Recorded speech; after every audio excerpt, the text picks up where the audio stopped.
Good afternoon, everybody. We're due to start at 2 p.m. I can still see we've still got a few people joining, so I'll give it another minute or so, and then we'll get started.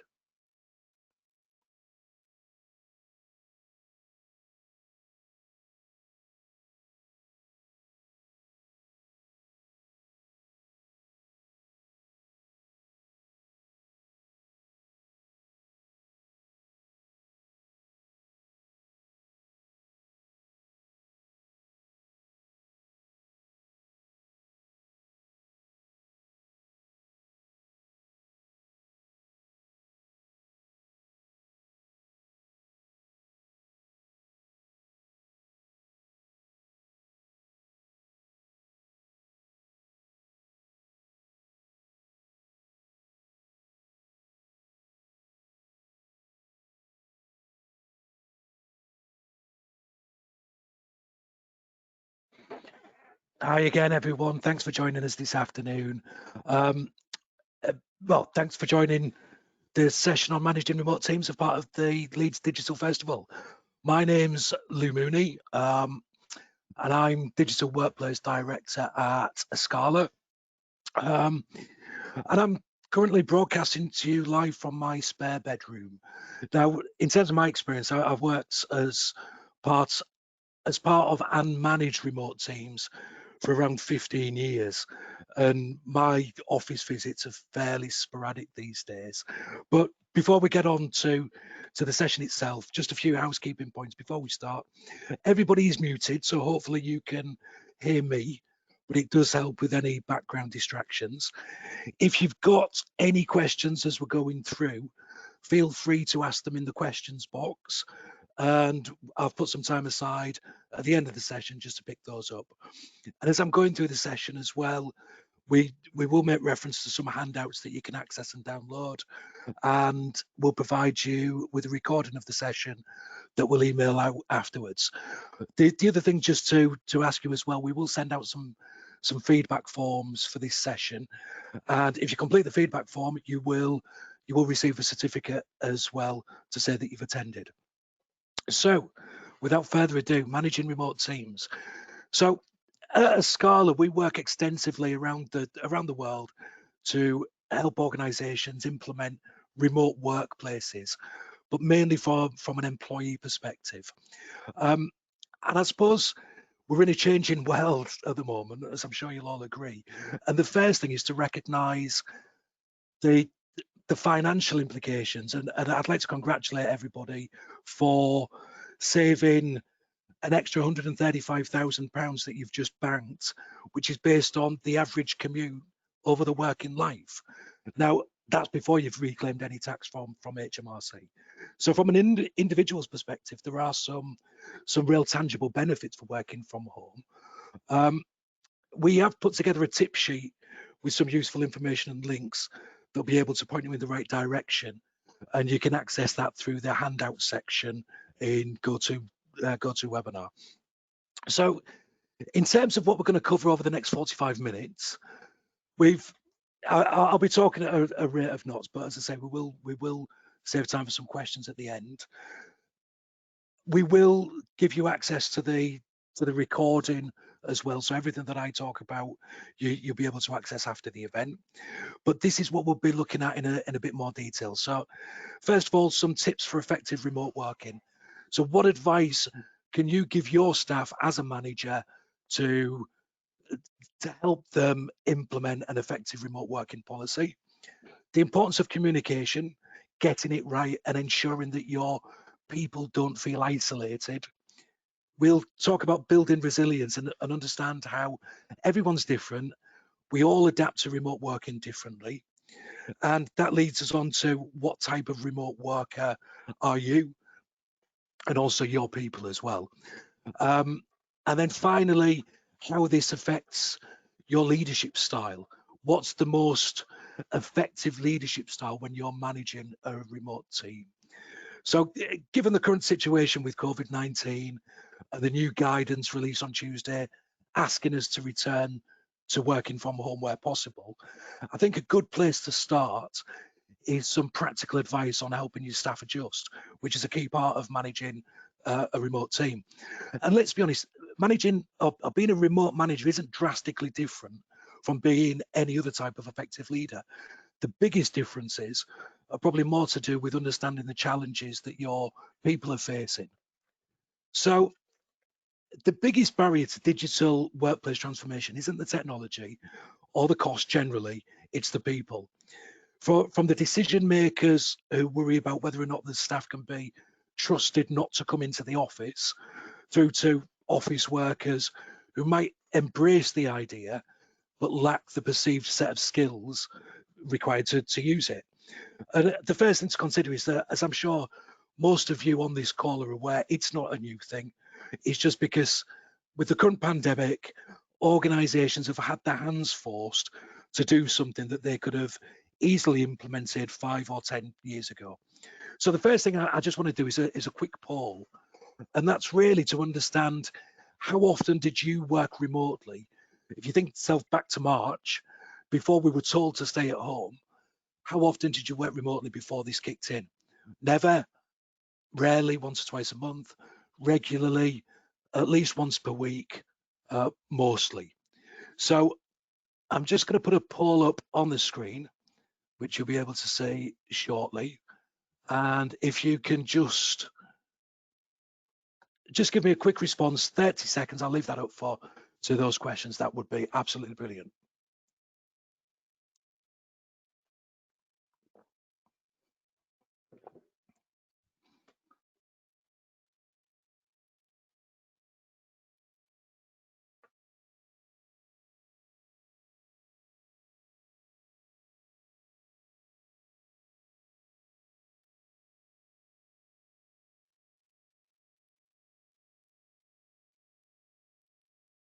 Okay, I'm going to close the poll now and I will display the results. Apologies, it does always throw back to my PowerPoint screen.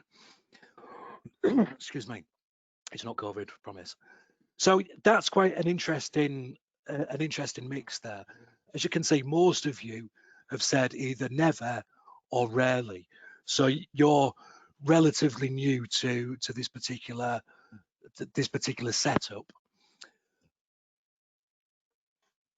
I suppose that follows on to the question then, well, is it a permanent change in behavior?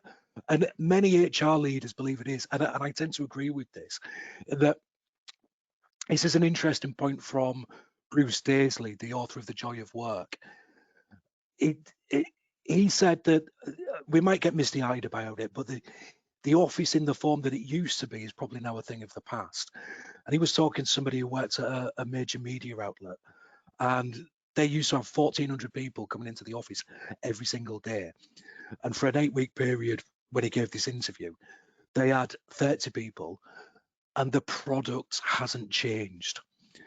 So in terms of the output from the company, it made no difference whether we had people in the office or whether they had people working at home. And whether you agree with it or not, the proof remains to be seen. But organizations around the world, both large and small, are recognizing and waking up to the fact that expensive real estate and the associated costs of running an office can be a luxury, and they may not want to or wish to pay out for that, or indeed be able to afford it. So purely from a financial perspective, everyone's a winner. We'll address some of the challenges that it brings though. And we're now in this situation where we've got lots of people working from home as managers. We need to be advising our colleagues around how they manage their workplace. And I'm sure you'll agree, home working's more relaxed. And for one, the commute to a fixed place of work has gone. But does it mean that there's a tendency to fill that time with more work? And these things that we're going to sort through now are all on the tip sheet as well. So it may well be applicable to yourselves. If you manage a team, these are the sort of things that you need to be telling your team and making them aware of. So the first point there we've got, and it sounds obvious, get dressed. Lounging around in your pajamas can feel good from time to time, but the psychological element of distinguishing between home time and work time is really important.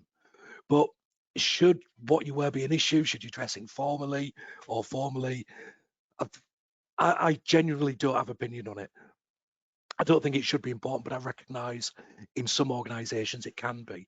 I think the most important thing though is your brain recognises when work finishes and when personal time takes over. And in the same way that most of us change in and out of work clothes at the beginning and the end of the day, then we should do the same when we're at home as well. And that's a message that we pass on to our staff in the way they set their workplace up. Establish boundaries. A lot of us and your staff will have set hours of work with degrees of flexibility. It's important to recognize those regardless of whether you work remotely or in an office. Be ready to start your day at the same time that you normally would and finish your day at the same time as well. The end of the working day should really be no different to leaving the office. And make a dedicated workspace. When we live and work in the same space, it can create anxiety and stop us from being able to focus. I imagine some of you have experienced this to various degrees. So if you can, find a quiet space away from other people and distractions like the TV or the kitchen, you know, because there's always the temptation to get snacky. And I appreciate it's not a luxury everybody's got. If you're living in a one-bedroom flat, you may not have the space. But try and set up something that's dedicated and that becomes your place of work. And make sure that before you start work, you've got everything that you need in one place. Chargers, pens, paper, anything else. If you can, shut the door and get comfortable. Whilst it's tempting to sit on the sofa with a laptop, it's much better to sit at a desk or a table. And in the workplace, we've got DSE regulations advising on the type of chair, distance from the screen, etc. And that legal obligation still applies to you as an employer for when people are working from home as well. And what I would say there, without going into loads of details about the different things, follow the NHS guidelines around setting up your workspace correctly as much as you possibly can. And take breaks as well. We need to get up and out from time to time. So we work in office environments where we would normally go out for lunch or we leave the building for short periods. But when that's not possible, we still leave our desks to talk to others in the office or go and see other people at different sites, depending on how big your organization is. It's easy now to stay planted in one place, and other than for toilet breaks, we have to counteract that and force ourselves to take a break. So get a drink, step outside for fresh air. Obviously, it's easy to do now. We can just walk outside the front door. But for some people, you need to ensure that they're actually doing that. And the final point there is to pick up the phone. As much as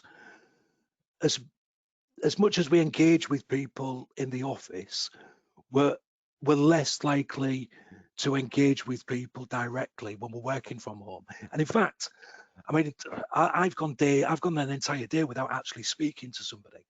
And if you're relatively new to this, it can feel really isolating. So try and make some time to pick up the phone and have a real conversation. Don't just rely on emails or instant messaging. Pick up the phone. We live with remote working software like Microsoft Teams now. Sometimes it's just a case of clicking the video call button so you can actually see them as well. So as I say, just some tips to help staff adjust to the home environment and remote working. And that has a positive impact on their stress and anxiety. So as much as we talk about the practical challenges of managing remote team, probably what's most at risk is your team's mental health. COVID aside, as you can see there, since the start of the coronavirus outbreak, 2/3 of people are reporting higher stress levels. I'd like to know what the 8% are doing about their lower stress levels, because they're doing something really good at the minute. So I think it's safe to say that most people are probably experiencing some kind of acute or short-term stress related to the COVID outbreak. But the key thing is that we don't let this acute stress turn into chronic stress, which has health and productivity implications for your team beyond the crisis. So what can you do to help? Well, you can identify meaningful work for people and set them realistic goals. Identify which tasks actually need completing and what's just busy work that can be postponed if needed. Be as flexible as possible. Clearly communicate your expectations in terms of deadlines and speed of work. Be flexible about people's working hours. Regularly check in with your teams and be realistic about how they're managing their workload. And I think it's key as well to foster a sense of community, which you lose when you're not working when you're all working all together. So share your experiences, talk to each other regularly, share relatable things, the sort of thing, and don't make everything work related. We can still talk to people on an informal basis as well. And I think one of the things that we try and do when managing our staff is we get to know them personally, and that means regular one-to-one check-ins, looking for particular risk factors, particularly now when the restrictions are tightening up again. We need to understand who lives alone, who may have maybe shielding, etc. So get to know them as an individuals, which you may already do, but it's important to stress. And we need to recognise that everybody has their own unique set of circumstances.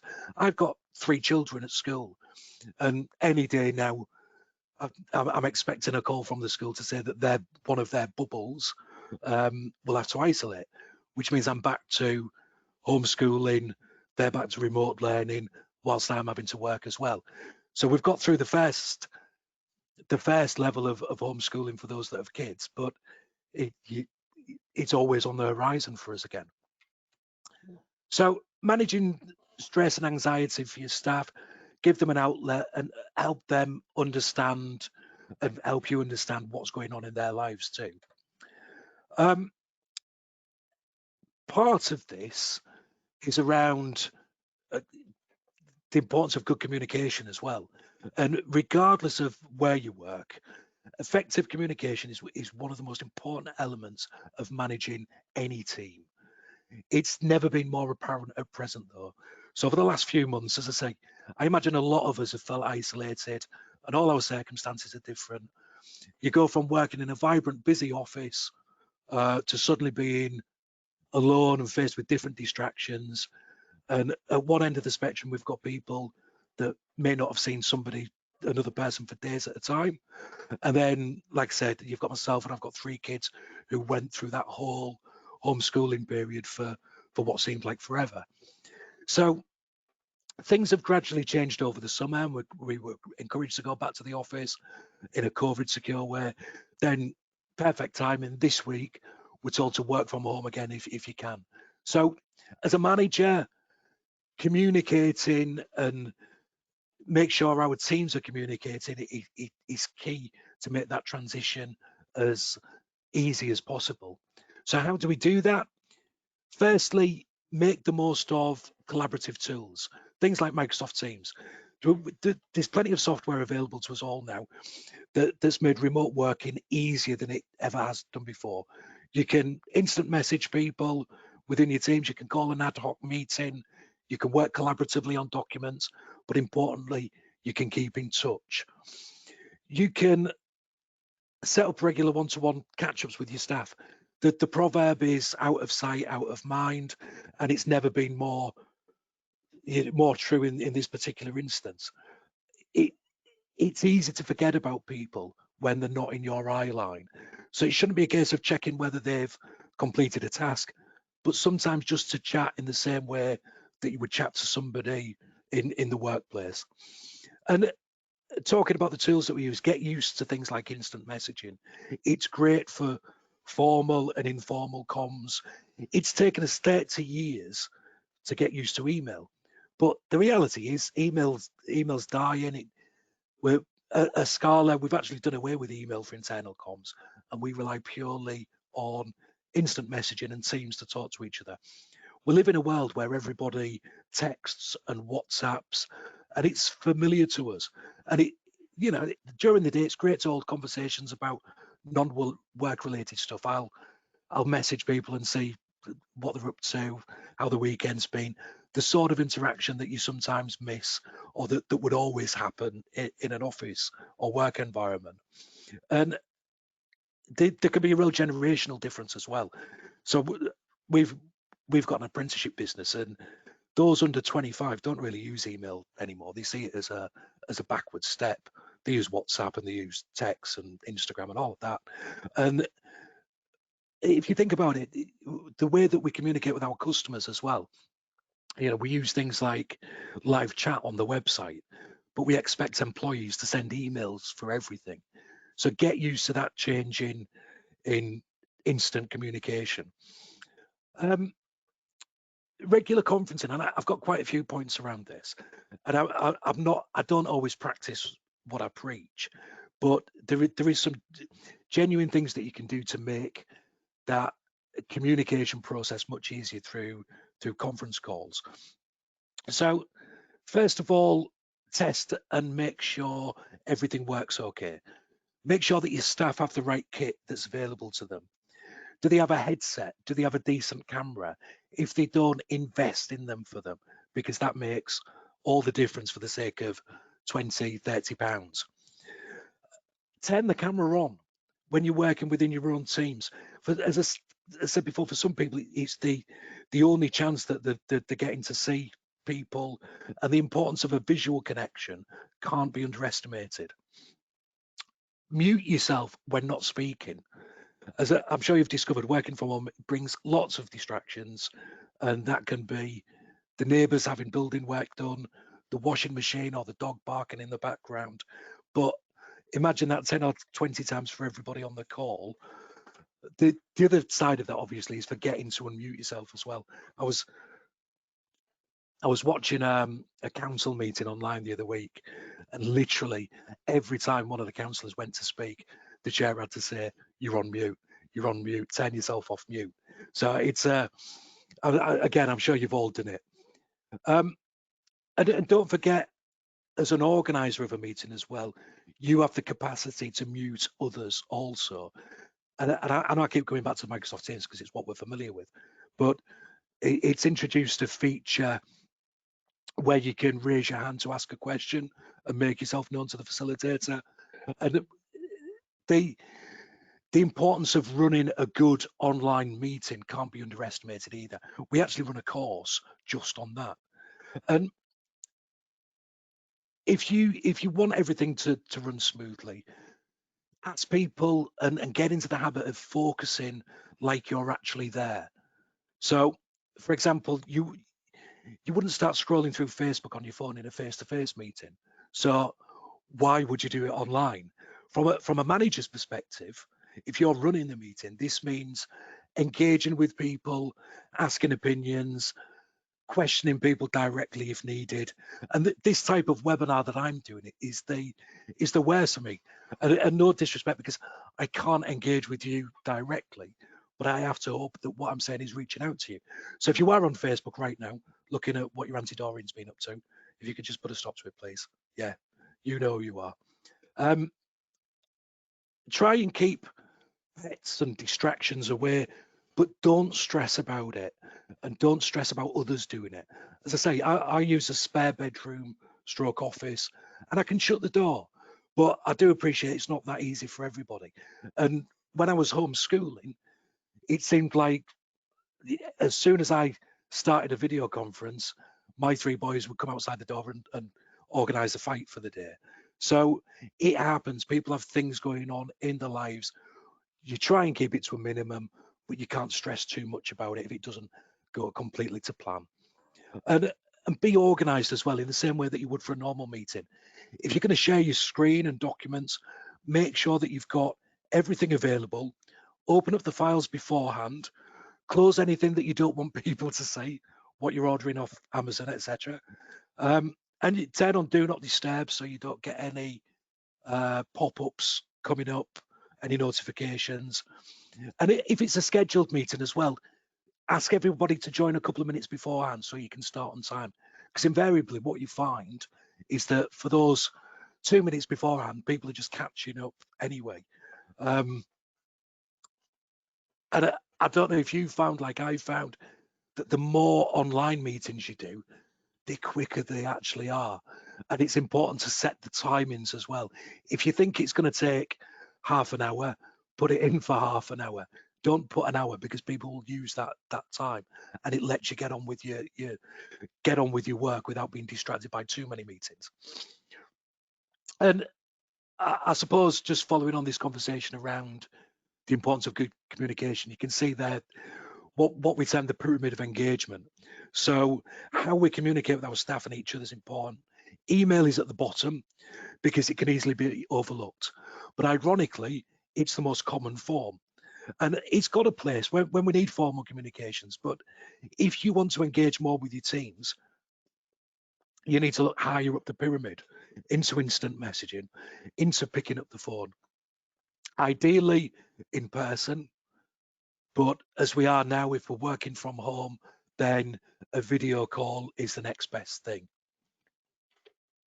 I'm just pausing to take a drink. Okay. One of the things that we touched on is the fact that it can be isolated working from home and different distractions and the stress levels. So we need to also look at how we build resilience within our teams, and we can concentrate on the technical advances that allow us to work remotely easily. But it's important not to distract from the additional emotional elements that working remotely brings. So what do good managers do to help people adapt and change? All the things that we've mentioned so far are a good starting point, so we can build on those. So as a good manager, you should encourage interaction. Without having an office space to show up each day, workers become disengaged from each other, but also from your company too. So it's important to create that team engagement in a remote environment. And as a manager, it's one of the things that you've got to prioritize. And a resilient remote team will encourage interaction amongst each other. And we do that through providing different communication tools to help connect, but also it's important to implement face-to-face wherever possible. As I said, we are pretty much a completely remote company now, but we do get together at least twice a year as a whole company to bring people together in a controlled environment. Training events can be great because it gives them the opportunity to learn new skills and interact with others at the same time. It's also important to keep your employees up to date as well, and make sure that the dissemination of information is done in a timely manner. So when updates aren't given in a timely manner, or if you withhold information from workers, it can create a sense of distrust amongst your team. So we've got to build strong bonds. We need to share newsworthy info and updates as they happen. Otherwise, it further adds to the disconnect that happens with remote companies and their employees. And then coming back to Microsoft Teams, that's where it's really useful. You can set up an all staff channel, encourage others to post in there and use it to spread company news. Smaller teams channels can be used to share and communicate among smaller groups. A lot of companies use intranet sites and newsletters, but the important thing is making sure everybody knows what's going on in the company. Don't add to their anxiety. And managers model positive behavior as well. So good and bad behavior is contagious. When a manager's attitude stinks, it's going to have a ripple effect upon the rest of the employees, and obviously not a positive one. If as a manager you're complaining about home working, distractions, preferred it when we were in the office, then your behavior is the mirror upon which employees act. Remote teams can be resilient when the managers, and not just first line managers, top level execs as well. That message needs to come from the top. They need to exhibit positive behaviour. So encourage your employees to talk to you about issues in the same way that they might come to you in the office. Then that needs to be made clear in the virtual environment as well, and address those issues immediately. It's never a good idea in business to see a problem and hope that it just works itself out. And when it comes to remote companies, resolving problems as they happen is the way that teams survive and thrive. Now, whether it's dealing with somebody who's gone missing in action, a miscommunication between colleagues, resilient remote teams deal with their issues immediately and always with the best interest of those involved and the company itself. And finally, we need to continually nurture our people. We go through a hiring process where we set out to source the best possible talent out there, but that doesn't mean that your job is done.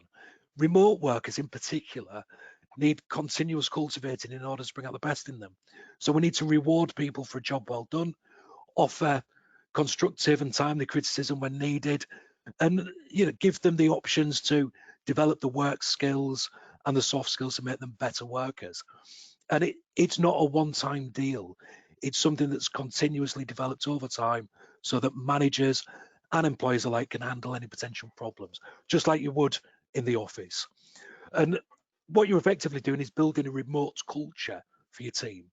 And it can be challenging, but we need repetition of expectations to reinforce the messages.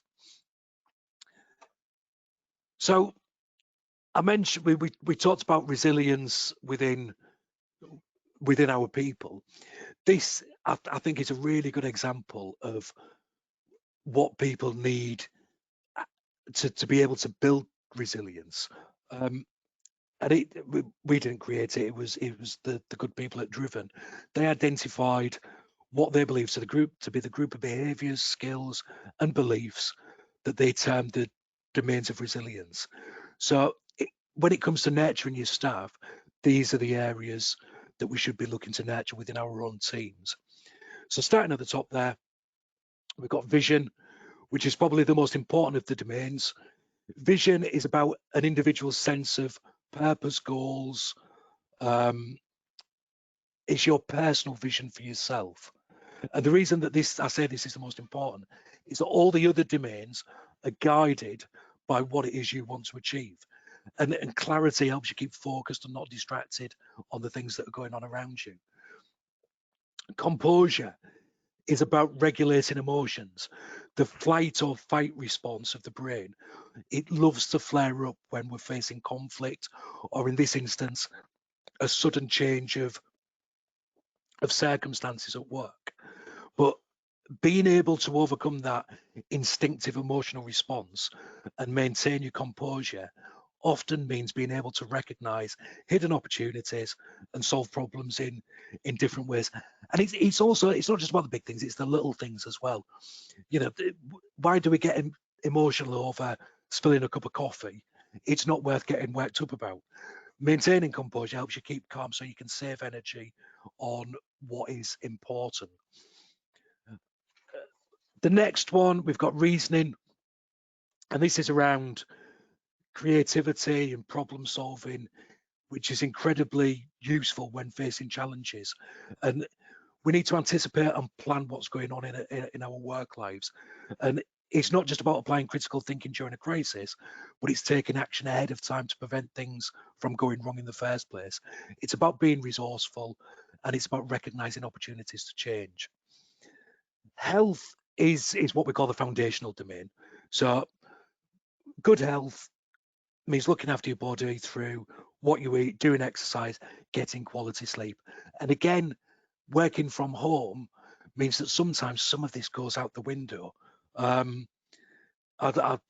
like others, I am now COVID-19 body ready after so many months of lockdown and eating and drinking.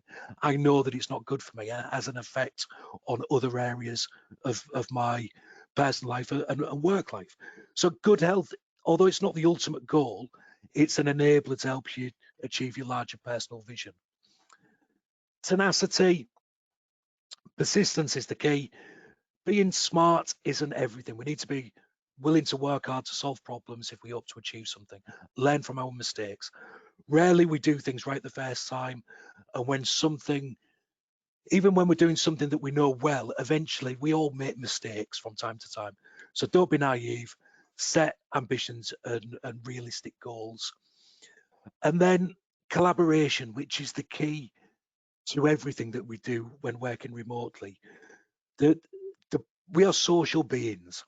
The brain has a deep fundamental need for connection with others to be able to thrive. Now, in a remote world, the way we engage with others has shifted. So it's important that we use the tools that are available to us. So the section on building resilience within your teams, again, all of this comes back to how do I manage a remote team? It's about understanding what they need to do to make their own lives better, and you personally as well. And within our teams, we've got a real mix of different types of remote worker. And it's good to find out, A, what type of remote worker you are, and B, what type of remote workers you have working with you. So we've got the natural. We works well independently, but needs good resources and communication. And the natural, could well be somebody that's worked from home a long time. They work independently. They thrive outside the structure of a traditional office. But that said, they need the resources to continue performing and delivering great work. So these are the people that you should be saying, what can I do to support you virtually? And their feedback will point out any gaps in the tools or benefits, and it helps you create the optimal virtual employee experience. You've got the honeymooner. Now, we might have a few honeymooners on the session, but the honeymooner is a seasoned veteran in their field, but might well be brand new to working from home. So as such, the infatuation stage is still in full effect. Working from home has retained its novelty, but once the new and shiny feeling wears away, not to mention any potential added pressure around childcare, homeschooling, etc., it's hard to anticipate how they will actually perform in a remote setting. So again, open communication is vital, especially as more and more things become apparent to them about the effects of remote working. And it's sometimes a good idea to match them with a seasoned remote worker such as the natural. We have the overachiever. So laser focused, no matter where they are, this type of employee accomplishes more when they work remotely.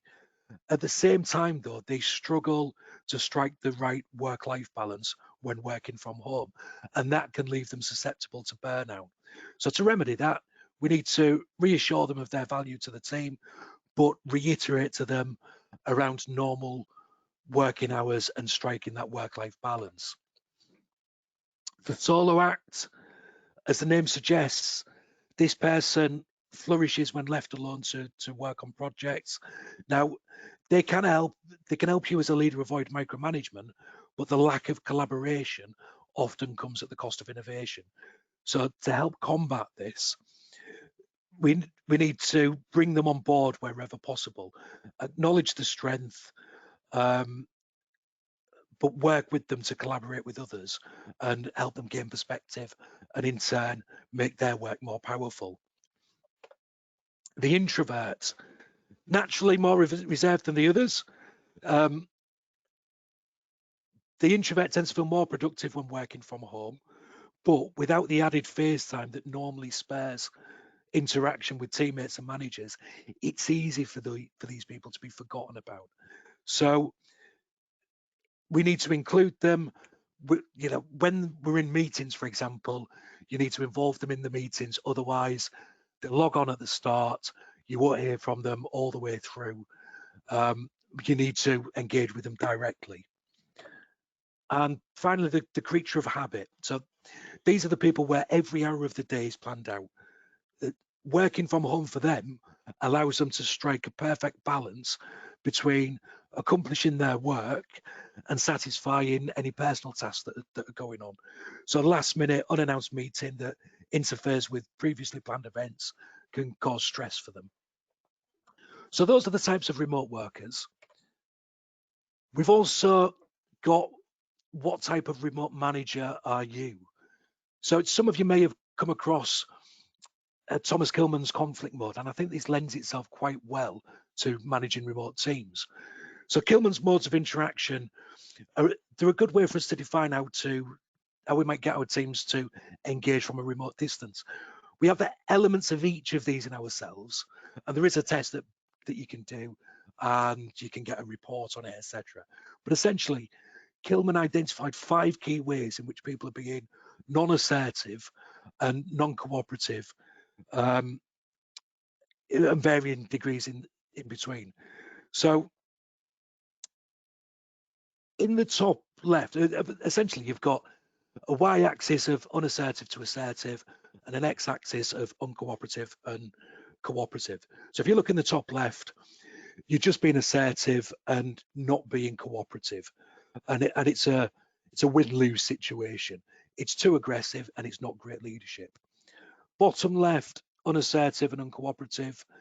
You're avoiding and internalizing problems. You're avoiding the situation and avoiding the fact that your team needs you to lead in this environment.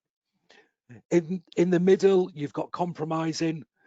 It's almost perfect. You're partially assertive, partially cooperative. In the bottom right, you've got accommodating, where you're too cooperative and not assertive. You're too nice, and that often means that your team's objectives are not being met. But in the top right there, this is what we're striving to achieve: collaborating. You're being assertive and you're being cooperative, but at the end of the day, the buck stops with you, and you've got to make decisions that benefit the whole team. So how do we achieve that collaborative approach? Excuse me. Involve the team in where to draw the, involve the team in decisions, but understand where to draw the line as a final decision maker.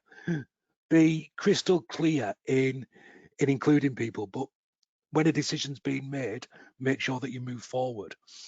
Don't let resentments seep in. Let individuals know why decisions have been made, particularly when you can't see people face to face as well. And that ensures inclusivity and proactive cooperation. But above all, don't create virtual vacuums where people do feel isolated and excluded from the team. It's your job as a remote manager to reach out and bring people together virtually when you're not in the office. The important thing with all of this is to recognize that things have changed, and lots of people out there are still getting used to it. As you showed me on your poll, quite a few of you are relatively new to working from home, and it takes patience, it takes empathy and understanding that not everybody works in exactly the same way. That, in a 40-minute nutshell, is leading remote teams. I'm sure you appreciate there's much more to this than we've touched on, but what we've tried to do is give you different flavors and different strands of what makes a good remote manager. What I will do is pick up some questions that, I always do that may well have been asked as we've been going through the session. So if you bear with me, I'm just having a look at these.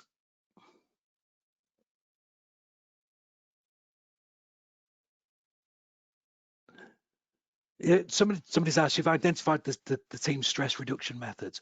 Can you please discuss on the manager's stress reduction methods? Do you know what? It's pretty much exactly the same.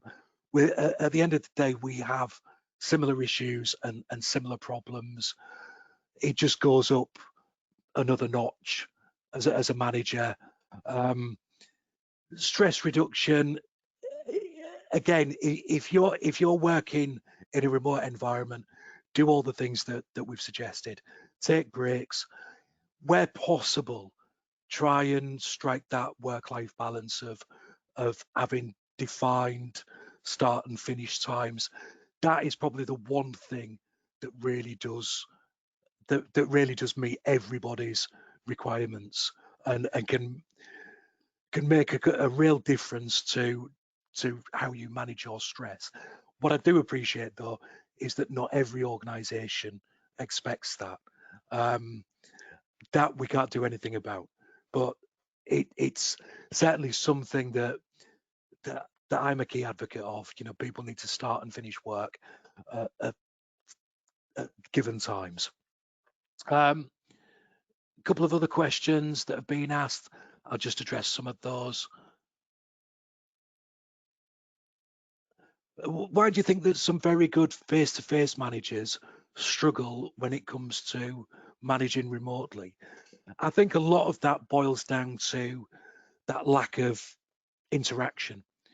And, you know, generally, if you're a very good face-to-face manager, you're relying on that face-to-face communication. You may have an open door policy. People can come in, speak to you at any time. And that when you're not in somebody's eye line, there's this out of sight, out of mind situation, and it can be a struggle to adapt, and particularly if you're new to the technology that's been provided as well. You know, I've worked with some people that have got 40 years experience, brilliant people, but we've asked them to use Microsoft Teams, and it's a bit of a struggle for them as well. So it's about providing the right level of training. You know, don't just give the tools out, make sure that people can use the tools as well. Okay, I'm conscious of the time. It's now 2:47. Thank you very much for joining us today.